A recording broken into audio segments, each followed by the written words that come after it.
Perhimpunan Dokter Forensik Indonesia Cabang Jawa Timur mengungkap hasil autopsi dua korban tragedi Kanjuruhan bahwa tidak ditemukan residu gas air mata. Bagaimana tanggapan keluarga dan kuasa hukum korban? Sudah bergabung bersama kami melalui sambungan Zoom, tim advokasi tragedi Kanjuruhan Imam Hidayat. Selamat malam, Mas Imam. Selamat malam, Mas Reza. Ya, Mas Imam, ini kan berdasarkan dari hasil autopsi tidak ditemukan tanda-tanda bekas gas air mata di dalam tubuh korban. Lantas bagaimana keluarga merespon dari hasil ini? Ya, artinya karena kita tahu otopsi itu sudah dilakukan 35 hari pasca almarhumah itu meninggal. Itu juga kemungkinan itu ada tidak ditemukan residu gas air mata di dalam tubuh kedua almarhumah itu. Tetapi secara kasat mata kita sudah bisa menarik kesimpulan dengan berbagai ciri ya, seperti orang kena zat kimia itu semestinya meskipun tanpa otopsi pun kasat mata semua bisa katakanlah menyimpulkan bahwa kematian dari kedua putri Mas Devi Ato itu karena zat air mata.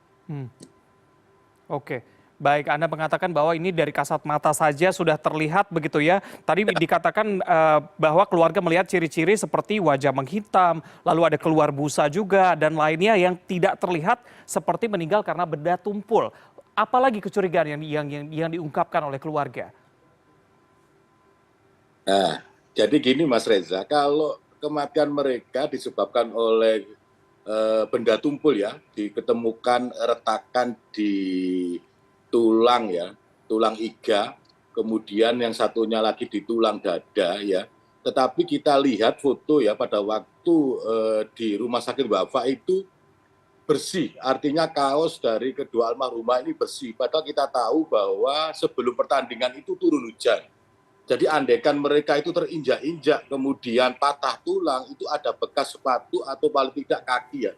Tetapi kita tahu bahwa mayat itu pakai kaos dan semuanya bersih, nggak ada tanda-tanda injakan sama sekali. Jadi saya menyesalkan kemudian kalau kemudian Dokter Nabil menyimpulkan bahwa kematian mereka karena benda tumpul. Harusnya Dokter Nabil karena mayat sudah 35 hari dikubur karena pengaruh juga susunan struktur tanah, kemudian tubuh harusnya Dokter Nabil nggak usah menyimpulkan kematiannya dikarenakan zat gas air mata. Ini nggak benar, ini barang ini nggak benar.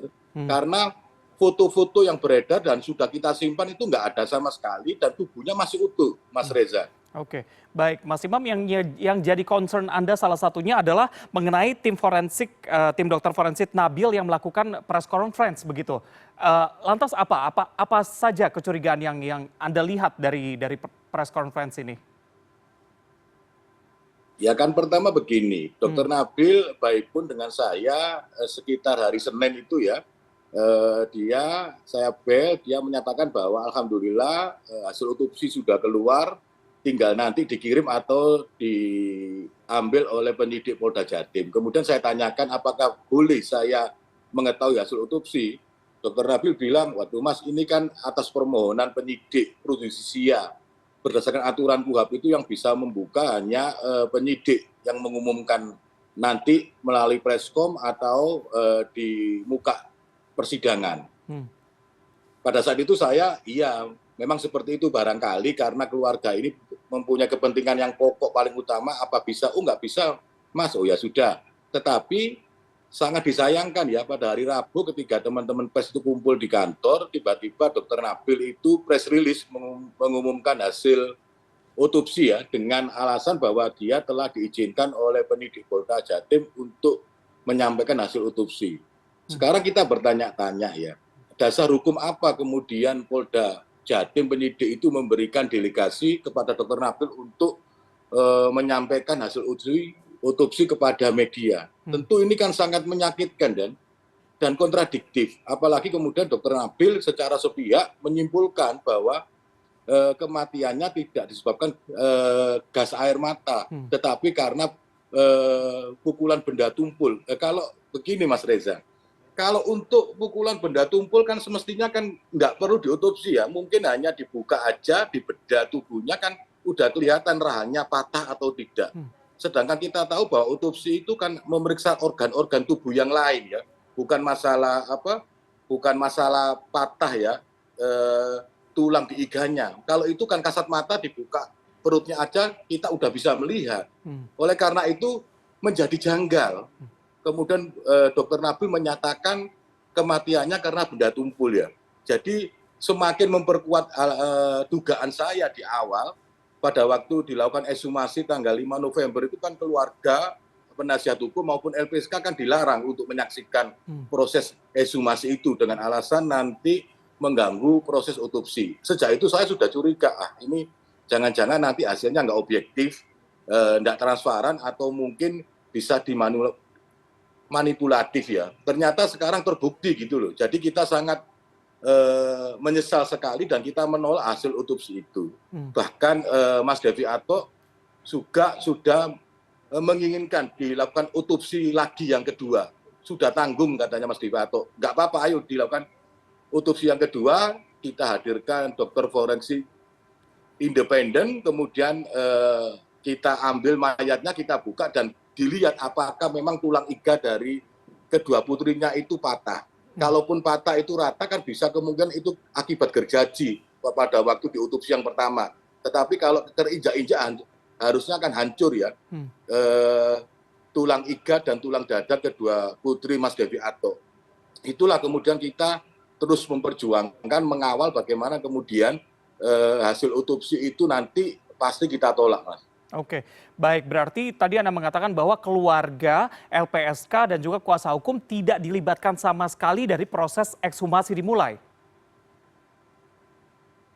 Iya, benar sekali Mas Reza. Kita dilarang untuk menyaksikan proses itu karena dengan alasan nanti mengganggu jalannya ekshumasi yang dilakukan pada tanggal 5 November ya. Itu yang membuat kita mulai ada perasaan, wah ini kayaknya nggak benar ini nanti hasil pengumumannya. Apalagi ditambah pada saat hari Senin kemarin 28 kita minta diberitahu hasilnya, Dokter Nabil menolak dengan alasan normatif aturan undang-undang, tetapi kemudian di hari Rabunya justru dia press release dengan alasan diberi izin oleh penyidik Polda Jatim. Ini kan aneh juga. Kemudian juga mengapa Dokter Nabil sampai menyimpulkan ya?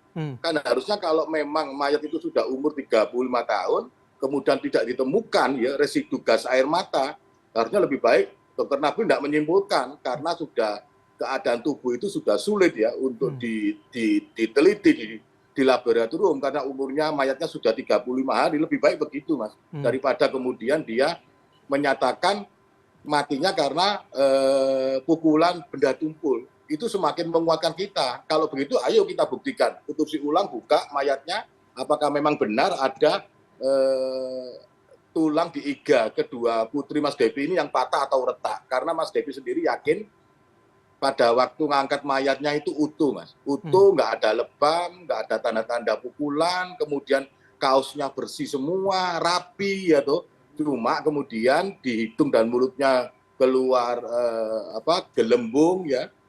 Kemudian mukanya menghitam, dari alat kemaluannya keluar sperma dan air seni, bau amonia yang sangat pekat ya. Artinya kan dengan kasat mata kita sudah menyimpulkan bahwa kematiannya bukan karena benda tumpul atau terinjak-injak, tetapi karena gas air mata yang dilontarkan oleh petugas keamanan pada saat itu. Oke, Gitu, baik. Mas. Baik, salah satu statement dari Dokter Nabil yang juga menyatakan bahwa dia tidak bisa menjelaskan secara detail karena nanti secara detail akan dijelaskan pada saat persidangan nanti begitu ya. Dengan adanya beberapa kejanggalan tadi dan Anda juga mengatakan bahwa keluarga nanti akan melakukan autopsi ulang yang kedua kalinya begitu ya. Apakah keluarga merasa ada manipulasi terhadap hasil autopsi ini? Iya, Mas. Jadi kita keluarga, penasihat hukum pun dan mungkin masyarakat Aremania pun juga menduga ada manipulatif di dalam hasil otopsi ini. Kalau memang Dokter Nabil menyatakan nanti jelasnya diterangkan pada waktu sidang sebagai keterangan ahli, memang pasnya seperti itu, Mas. Bukan kemudian ujuk-ujuk dia press release mengumumkan dan menyimpulkan. Itu menurut saya sudah menyalahi aturan Dokter Nabil ini. Sehingga itu sangat mengecewakan kita semua, terutama juga masyarakat Malang, Aremania menentang keras hasil otopsi dari Dokter Nabil yang kemudian tidak secara aturan kemudian dia mengumumkan dengan alasan sudah diberi izin oleh penyidik Polda Jatim. Padahal kita tahu bahwa di KUHP itu nggak ada pendelegasian pengumuman hasil otopsi ya, kecuali oleh penyidik atau di muka persidangan oleh keterangan ahli, yaitu Dr. Nabil atau dokter forensik yang lain. Oke, baik Mas Imam, dengan adanya tadi beberapa kejanggalan dan juga tadi kekecewaan dari masyarakat dan juga keluarga yang Anda wakili begitu, lantas apa langkah selanjutnya yang akan Anda ambil?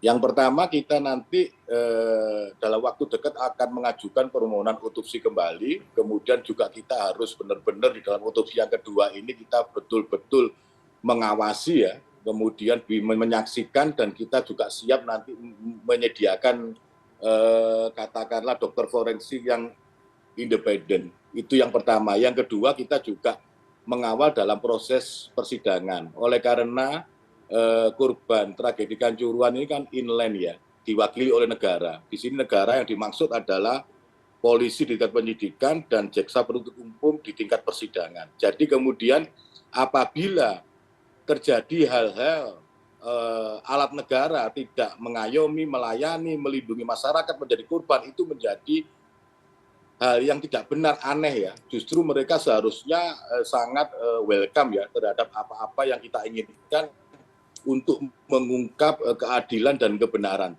Jadi proses ini akan kita kawal terus, meskipun Dr. Nabil menyatakan kematiannya akibat benda tumpul, itu pun menurut saya nggak berpengaruh banyak dengan proses persidangan tindak pidana. Jadi pasal 338 pun masih layak dan pas untuk diterapkan kepada para tersangka berdasarkan laporan tipe B kita, Mas. Bukan laporan tipe A oleh petugas di Polda Jatim, tetapi oleh laporan tipe B dari masyarakat, dari kita, dengan sangkaan pasal 338, 340, 55, dan 56, Mas.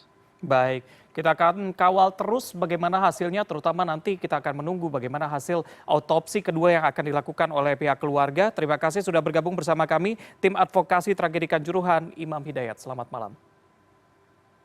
Ya, terima kasih Mas. Selamat malam Mas Reza.